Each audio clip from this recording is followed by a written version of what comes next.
What's going on? JQ with Teqreation. Soon it'll be a year since the Nexus 6P was released, and how has what some may call the king of Android held up over time? So as far as the user experience goes, unlike other smartphones, the Nexus line of devices are arguably the only phones that will most likely perform the same 1 or 2 years later since your initial unboxing, and that's a huge deal for consumer retention.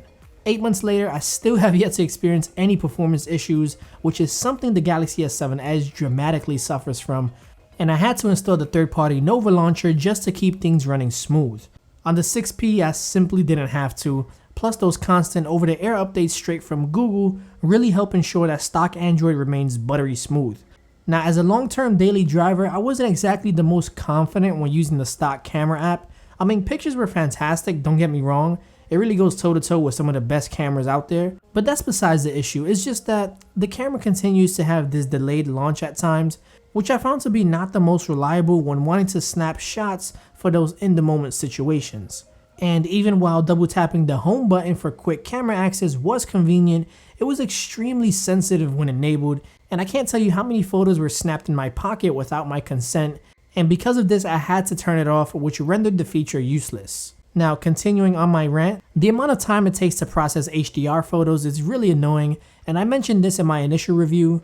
I thought this would be sorted out by now with all the updates that's been rolled out, but it hasn't. Now, this may seem minor to some, but trust me, it does get annoying when taking photos, and it's something that most other smartphones don't struggle with.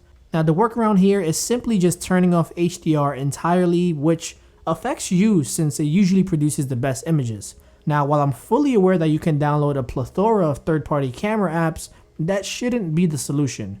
Next up is the 3450 mAh battery that I found to be underwhelming and did not withstand the test of time. While it is technically a large battery, the fact that I'm coming from the Galaxy S7 Edge's 3600 mAh battery just makes it look worse, and the main reason is because of that ginormous screen. While I do enjoy watching videos on the 6P more than most other smartphones, that massive 5.7-inch screen is to blame for the battery draining so fast.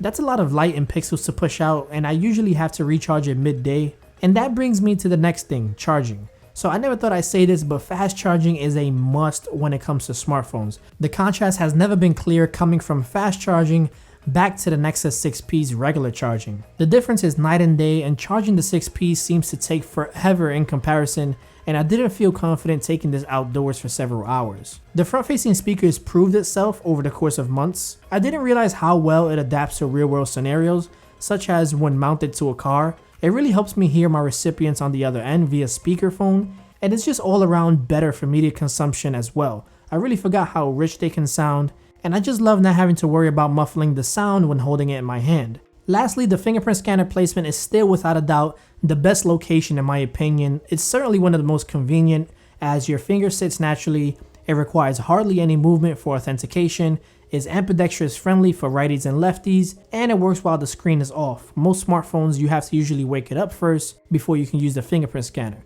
And this is something you can really only appreciate months and months after the competition has implemented their fingerprint scanners, and then you compare the convenience. In conclusion, there are a ton of things I miss when using the 6P. I did enjoy Samsung Pay on the Galaxy S7 Edge, along with its wireless charging, and fast wireless charging. In a perfect world, I just really wish it had all those features mentioned that make life a little more convenient.